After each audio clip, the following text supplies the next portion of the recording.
The giant ship appeared in the sky on a Tuesday morning. It hung over Seoul like a dark cloud, silent and still. People stopped in the streets to look up. Cars stopped. The whole city became quiet. Dr. Ta-won Kim watched from his lot window. His hand shook as he called his wife. "Hyunji, are you seeing this?" "Yes," she said. Her voice was tight. "The news says there are ships over every major city in the world." Ta-won ran his hand through his black hair. "Is Sung-min okay?" "He's at school. They're keeping all the children inside." After 3 days, the ships finally opened. The aliens called themselves the Na'vi. They looked almost human, but their skin had a blue tint and their eyes were too large. They spoke perfect Korean, perfect English, perfect everything. They said they came in peace. The world leaders met with the Na'vi. The aliens offered amazing technology. They could cure diseases. They could help with climate problems. They wanted to be friends, they said. Most people were happy. The Navy seemed kind. They gave gifts. They fixed problems the humans couldn't fix. Dr. Ta-won Kim became very important. He was one of Korea's best scientists who studied DNA. The Na'vi wanted to work with him. "They chose you because you're the best," said President Han when he called Ta-won to his office. "This is a great honor for Korea." Ta-won felt proud. He went home to tell his family. "I don't trust them," said Hyunji that night. She was also a scientist who studied DNA. She sat at their kitchen table, not touching her food. "Why not?" asked Ta-won. "They've been nothing but helpful." Hyunji shook her head. "It's too perfect. Why would an advanced alien race travel all this way just to help us?" "Maybe they're just kind," said Ta-won. "No one is that kind without wanting something in return." Their son Sung-min came into the kitchen. He was 10 years old with bright eyes and a quick smile. "Dad, my teacher said you're going to work with the aliens." Sung-min's eyes were wide with excitement. "Can I meet them?" "Please." Ta-won laughed. "Maybe someday." That night, Ta-won couldn't sleep. He kept thinking about the opportunity. The Na'vi wanted him to help them understand human DNA. They said they could show him things about genetics that humans hadn't discovered yet. The next morning, a Na'vi representative came to their house. His name was Tor, and he spoke perfect Korean. He was tall and moved with strange grace. "Dr. Kim," said Tor, bowing slightly, "we are honored that you will join our research team." Hyunji stood in the doorway, watching. Her arms were crossed. "What exactly will my husband be doing?" she asked. Tor turned to her with a smile that didn't reach his eyes. "Dr. Park, isn't it? Another brilliant geneticist. Perhaps you would like to join us as well." "I prefer to stay with my son," she said. Later, when Tor left, Ta-won and Hyunji argued. "This is the chance of a lifetime," said Ta-won. "Think of what we could learn." "I don't like how he looked at Sung-min," said Hyunji, "like he was studying him." "You're being paranoid." 2 weeks later, Ta-won moved into the new research facility built by the Na'vi. It was the most advanced lab he had ever seen. Scientists from all over the world were there. They all worked on different projects, but they all involved human DNA. A month into his work, Ta-won made a disturbing discovery. The Na'vi were particularly interested in children's DNA. When he asked why, Tor told him, "Children's genetic material is more adaptable." That night, Ta-won called Hyunji. "Maybe you were right to be worried," he whispered into the phone. "Something feels wrong here." "Come home," said Hyunji. "Come home now." But it was already too late. Ta-won couldn't leave the research center after his call with Hyunji. The Na'vi had locked all doors. A security measure, they said. But Ta-won knew it was more than that. 3 days later, Tor came to his room with a smile. "Dr. Kim, we have a special invitation for you. We want to show you our ship." Ta-won didn't want to go, but he didn't have a choice. He followed Tor out of the building to a small craft that took them up to the big ship that still hung over Seoul. Inside the ship, everything glowed with soft blue light. The walls seemed alive, moving slightly like they were breathing.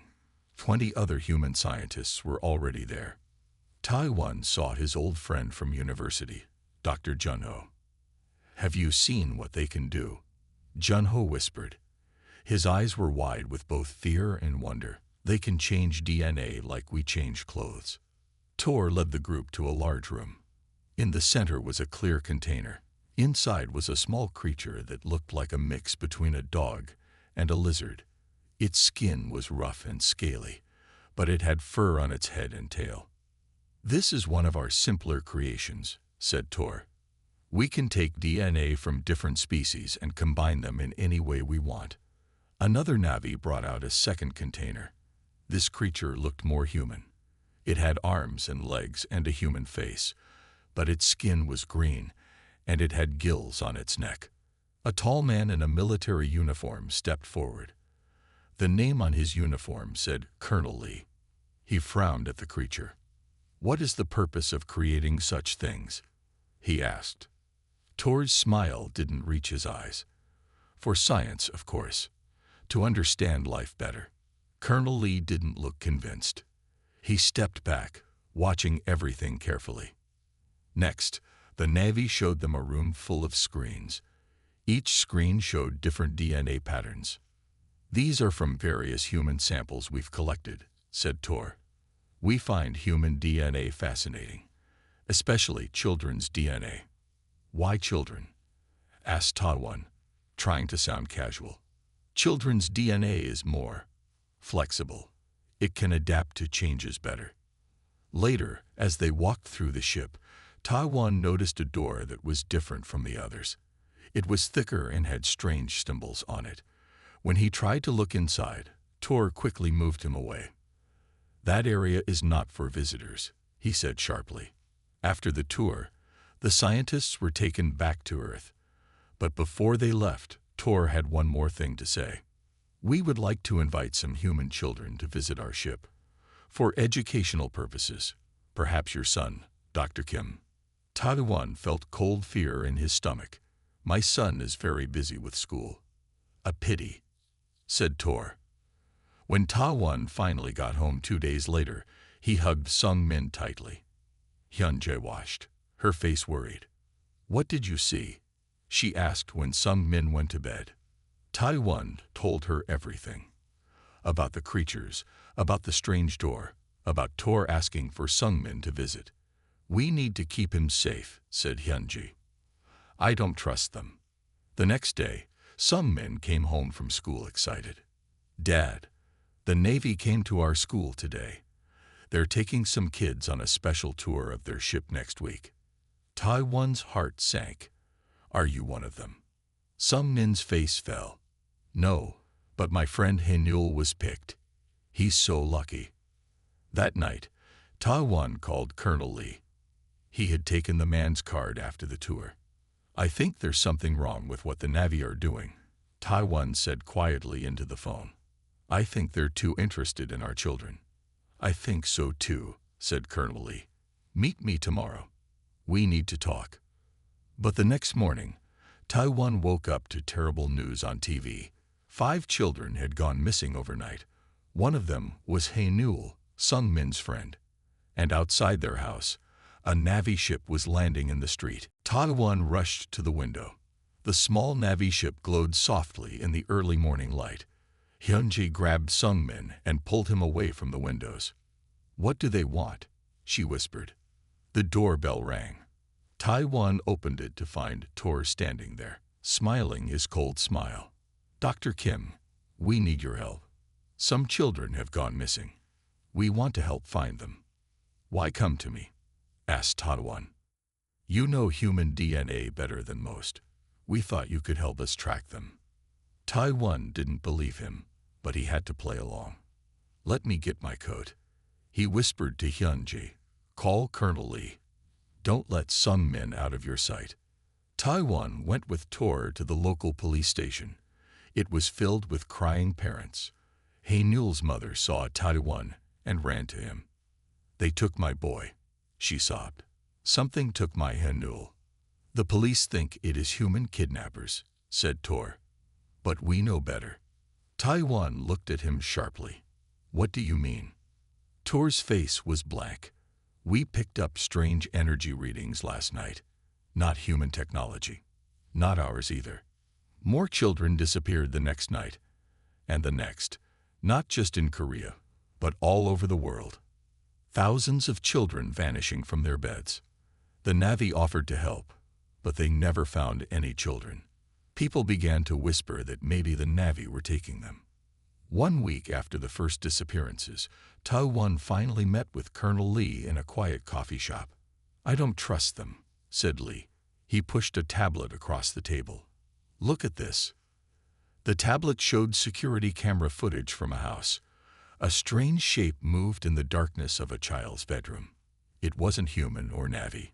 It looked like one of the creatures Taiwan had seen on the ship, but bigger and with long arms that reached for the sleeping child.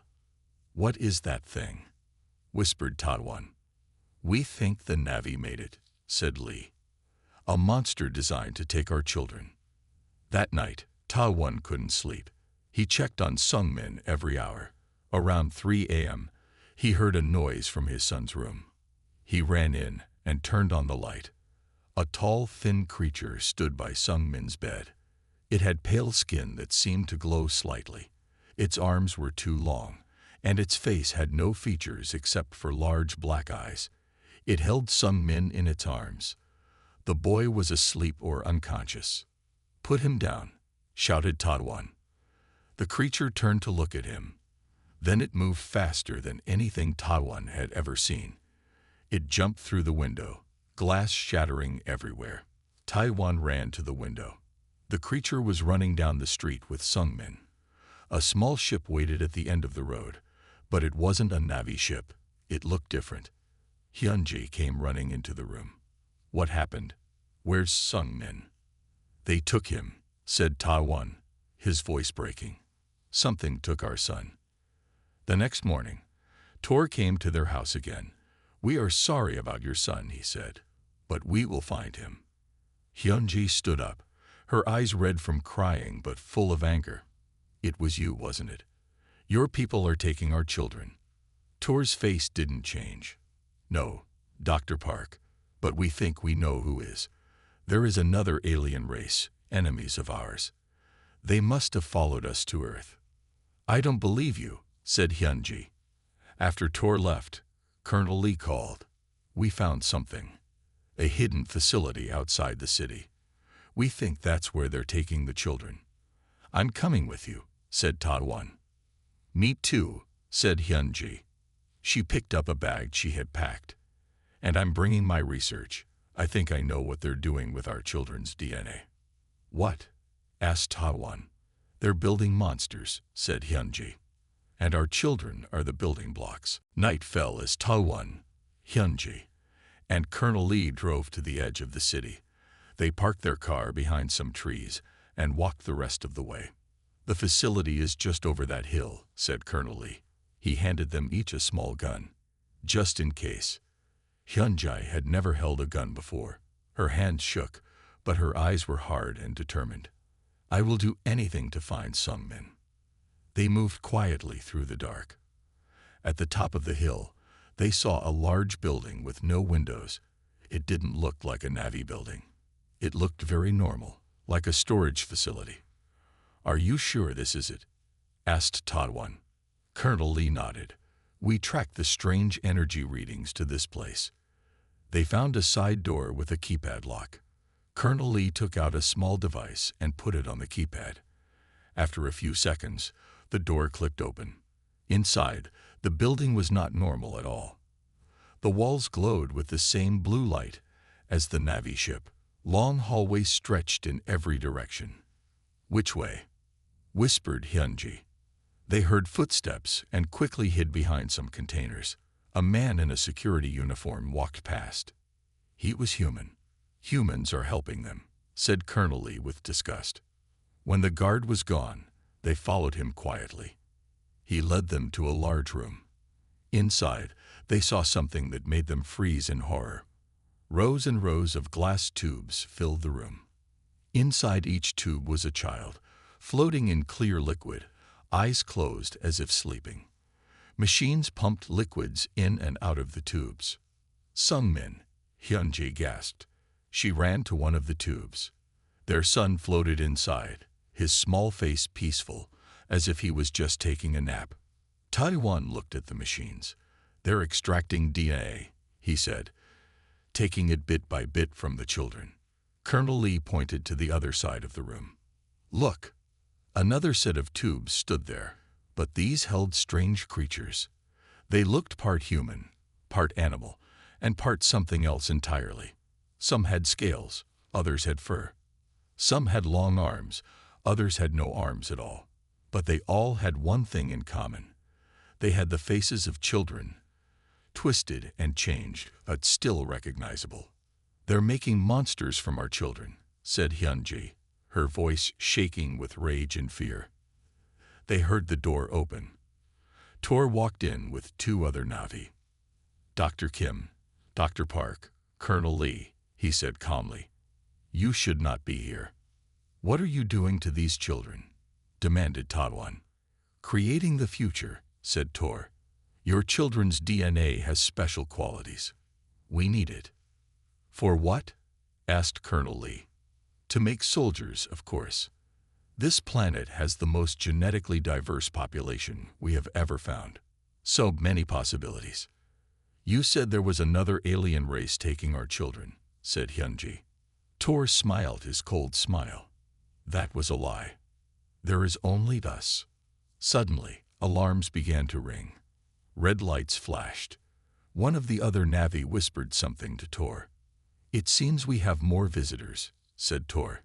Excuse me. He left with the other Navi, but two human guards came in, pointing guns at them. What do we do now?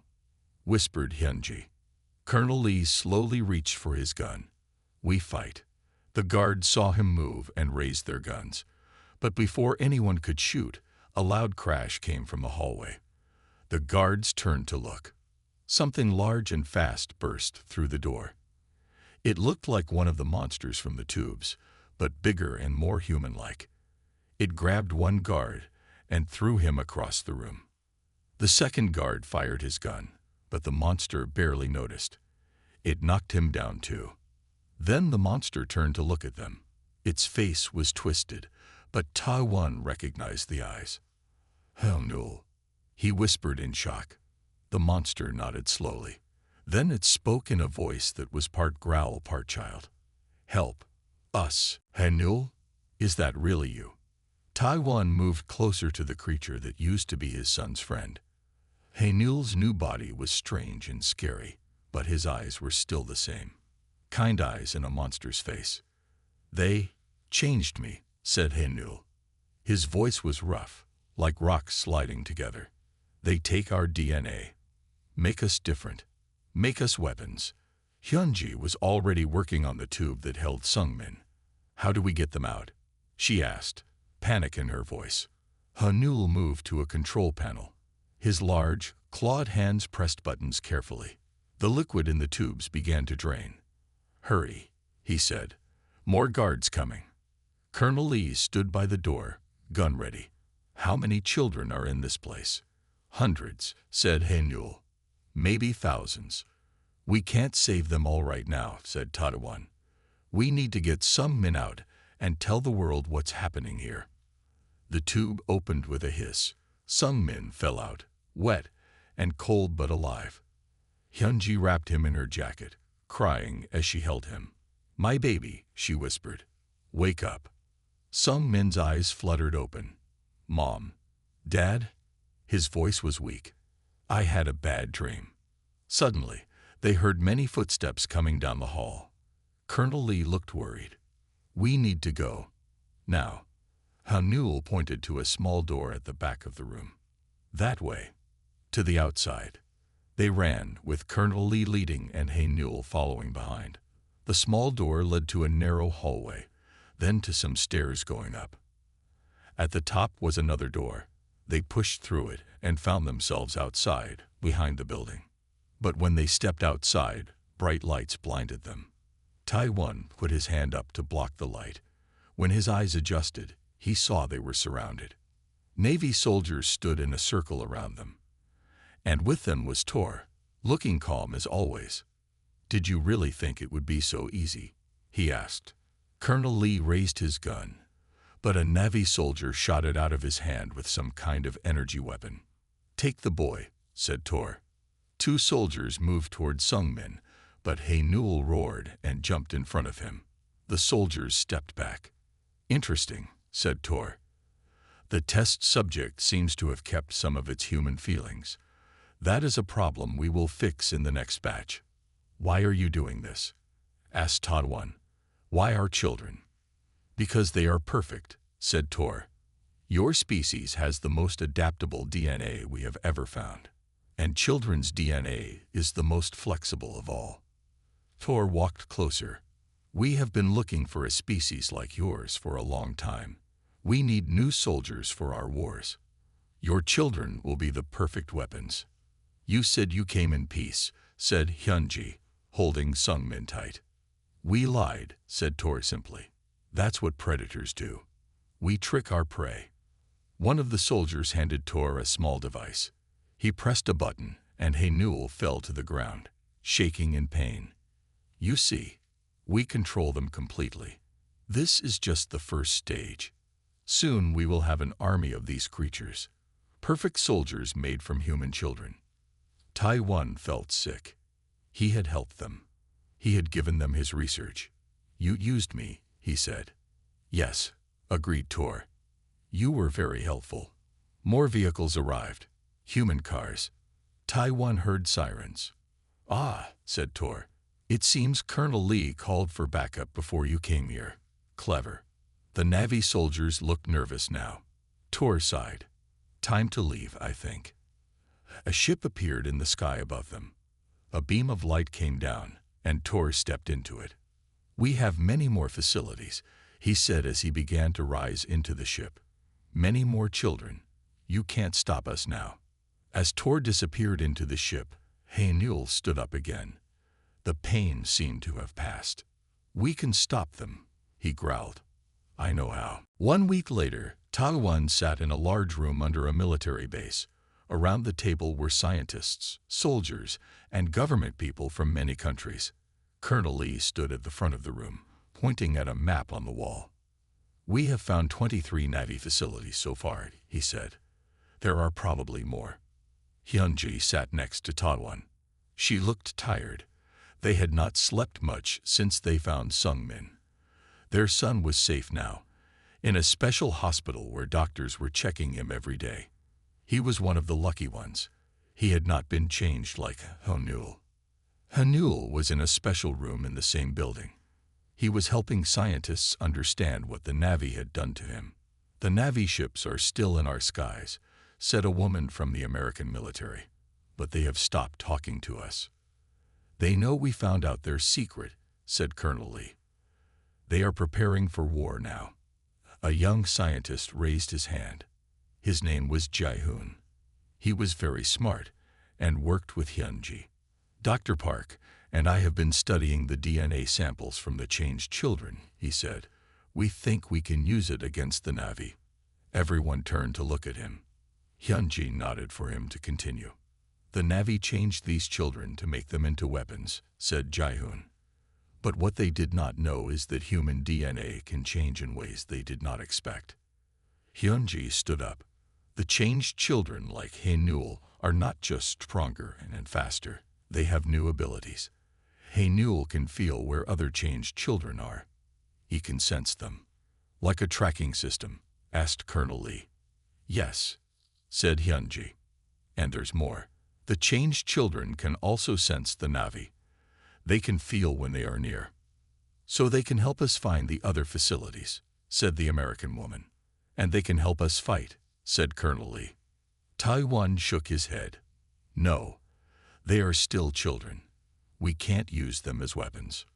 "We won't," said Hyunji quickly, "but they can help us in other ways."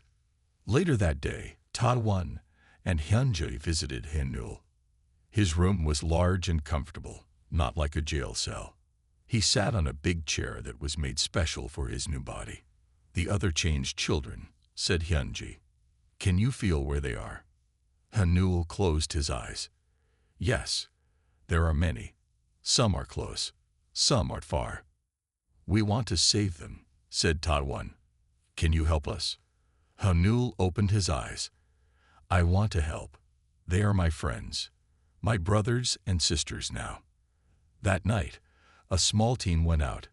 Taiwan, Hyunjae, Colonel Lee, Jae-hoon, and Haenul. They drove to a place in the mountains where Haenul said more changed children were being kept.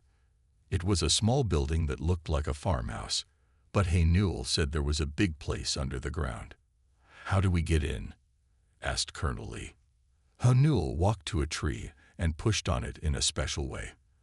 The ground opened up, showing stairs going down. "I can see things differently now," he said. "I can see hidden things." They went down the stairs carefully. There were no guards. The Navy thought their secret was still safe here. Underground, they found more tubes with children inside.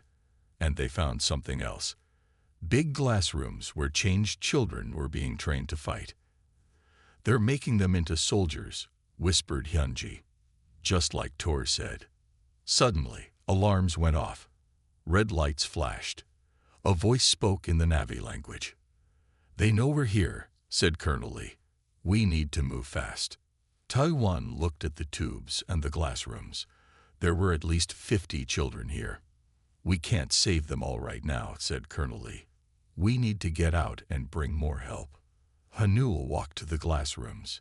He put his hand on the glass. The changed children inside looked at him. Then, as one, they began to break the glass. "They want to help," said Haenul. "They want to fight." The first child stepped out of the broken glass room. Her body was changed like Haenul's, but she was smaller. She looked at them with determined eyes. "We will help you stop them," she said. "We will save the others." The resistance had begun. 2 months passed. The world changed. The Navy no longer pretended to be friends. Their ships attacked cities. People died. But humans fought back. In a hidden base deep underground, Taiwan watched as Hyunjae and Ji-hoon worked with strange machines. Some were human technology. Some were Navy technology they had taken from the facilities. "How is it going?" he asked. Hyunjae looked up from her work. Her eyes were tired but hopeful. "Good. The changed children gave us their blood willingly. Their DNA is the key." Jae-hoon nodded excitedly. The Navy thought they were making perfect weapons, but they made something else by mistake. In another part of the base, the changed children lived together. There were over 200 of them now. They had saved many from Navy facilities. Haenul was their leader. He was teaching them how to use their new bodies and new abilities.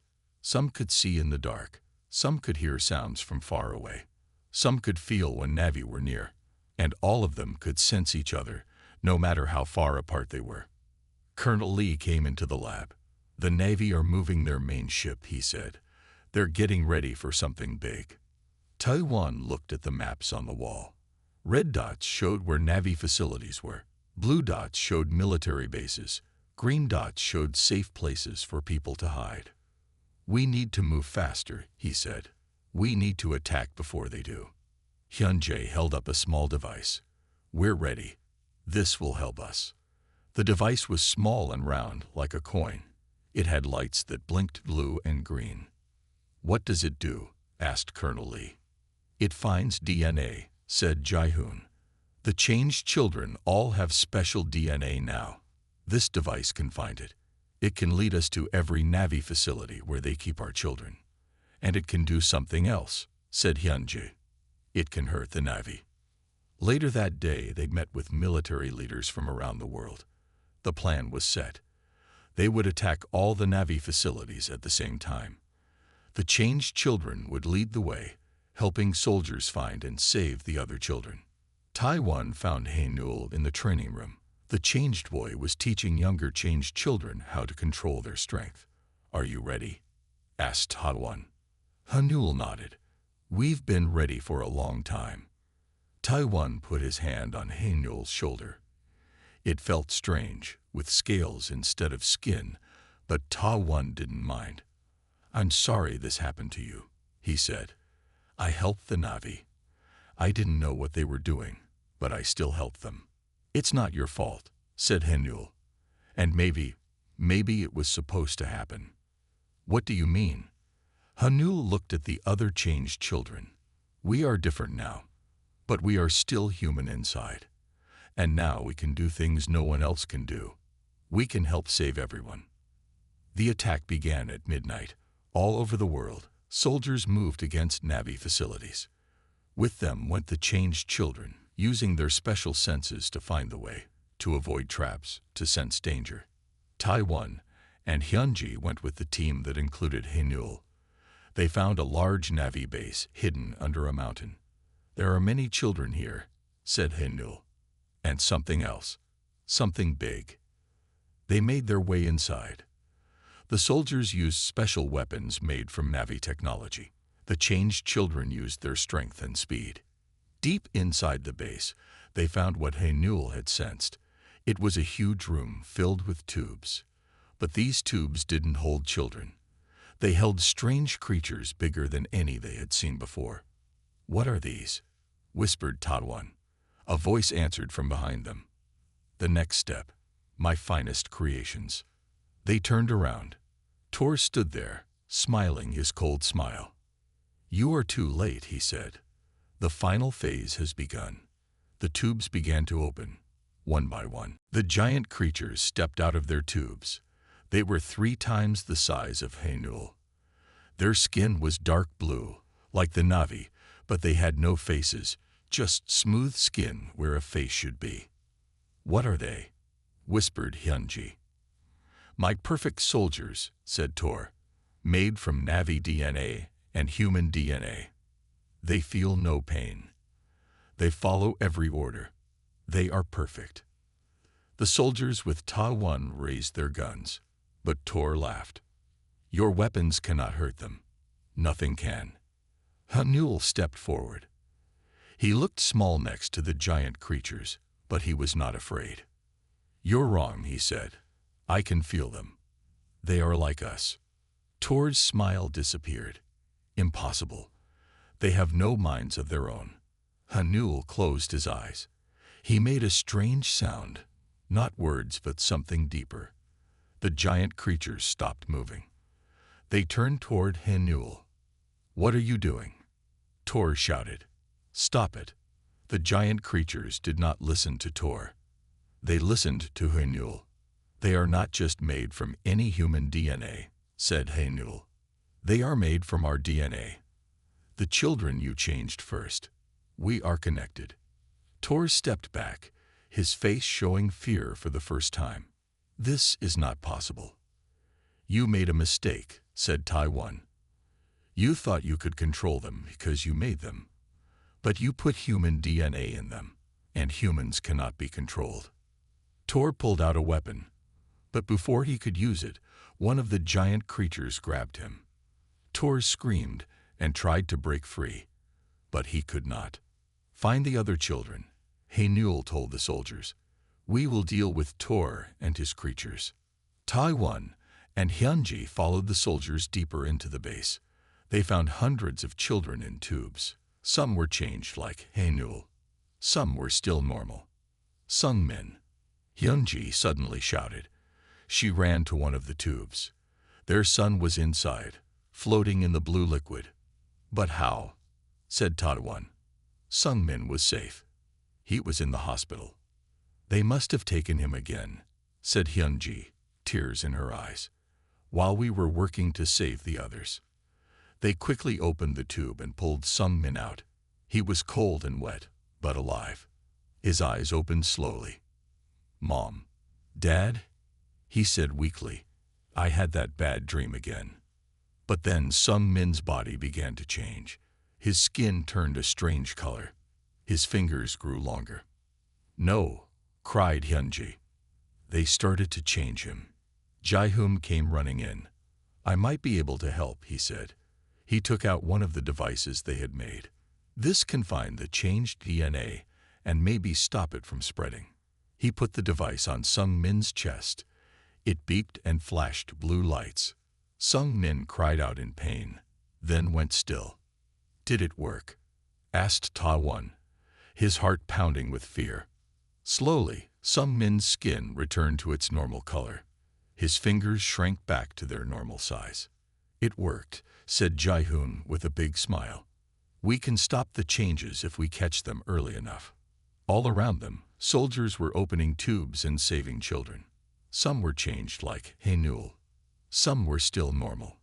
Some were partly changed, like Sung Min had been. "We need to get them all out," said Colonel Lee, coming into the room. "We've taken control of the base, but the Na'vi mothership is moving. They might attack soon." Hyun-ji held Sung Min close. "What about the other bases? The other children?" "Good news," said Colonel Lee. "The attacks are working. We're taking control of Na'vi bases all over the world. The changed children are helping everywhere." Hae-nul came into the room, followed by the giant creatures. They now moved gently, carefully, as if they were trying not to scare anyone. "We need to get to the surface," said Hae-nul. "I can feel something coming. Something big." They all looked up, as if they could see through the ceiling to the sky above. "The final battle is coming," said Hae-nul. "And we need to be ready." The sky turned dark as the Na'vi mothership moved over the mountain. It was huge, bigger than any ship they had seen before. It blocked the sun like a metal cloud. Ta-won, Hyun-ji, and Sung Min stood with Colonel Lee and the soldiers. Around them were the changed children and the giant creatures that now followed Hae-nul. "What do we do?" asked Colonel Lee. "We can't fight something that big." Hae-nul looked up at the ship. "We don't need to fight it. We need to talk to it." "Talk to it?" Ta-won was confused. "How?" "The ship is alive," said Hae-nul. "The Na'vi make their ships from living things, just like they made us. And it has our DNA in it too." Hyun-ji suddenly understood. That's why they needed so many children, not just to make soldiers, but to make their ships. Hae-nul nodded. "And that means we can talk to the ship. We can make it listen to us." The changed children gathered in a circle. They held hands. The giant creatures stood behind them. Together, they made the strange sound again, the one that was not words but something deeper. A beam of light shot down from the mothership. A voice spoke from the light, loud and angry. "You have failed, Tor," it said. "You let the humans take control of our soldiers." Tor, now a prisoner, looked scared. "Great leader, I can fix this. Let me try again." "No," said the voice. "You have wasted too much time and too many resources. We will destroy this planet now and find another." The mothership began to glow. It was charging a weapon. "Now," shouted Hae-nul to the changed children. Their strange sound grew louder. The giant creatures joined in. Even Sung Min, who had almost been changed, could make the sound a little bit. The mothership stopped glowing. The beam of light flickered. "What is happening?" the voice asked, now sounding confused. "Why can't I control the ship?" "Because it hears us now," said Hae-nul. "It knows we are part of it. And we don't want to destroy. We want to live." The beam of light disappeared. The mothership moved strangely in the sky, as if it was fighting with itself. "You will all pay for this," the Na'vi leader shouted from the ship. "We will come back with more ships, more soldiers." "No," said Hae-nul. "You won't." He turned to Ji-hoon, who held up one of their special devices.